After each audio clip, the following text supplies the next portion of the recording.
મારું ગામ. આ મારા ગામની ભાગોળ હો. મારા ગામની ભાગોળે લીમડો, પીપળો, વડલો બધાનો સંગમ હોય. જ્યાં એકદમ શાંત વાતાવરણ હોય. જ્યાં હવ બેહીને સુખ દુઃખની વાતો કરે.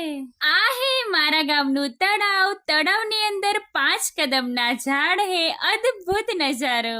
ગામડું જેવું હોય. માટીવાળા માણા હોય, પરસેવાના નાણા હોય, ભલે ઓછા દાણા હોય પણ પ્રેમ ભરેલા વાણા હોય. માથે ચારાનો ભાર હોય, કેળે નાનકડો બાળ હોય, આંખે થાક અપાર હોય, તોય મીઠો આવકાર હોય. ના અણગમો ના વેર કોઈ, ના કોઈની આંખમાં ઝેર હોય. ભલે ઝગમગતું આખું શહેર હોય પણ મારા ગામડે તો લીલા લહેર હોય. ગામડાની તો એક અલગ જ મજા હે. શું કેવું તમારું? ભલે સુવિધા થોડી ઓછી હોય પણ જીવનનું સાચું સુખ લેવું હોય ને તો ગામડે જવું પડે. હારું તાલો વિડીયો ગમે તો એક લાઈક કરતા જજો. હા આવજો.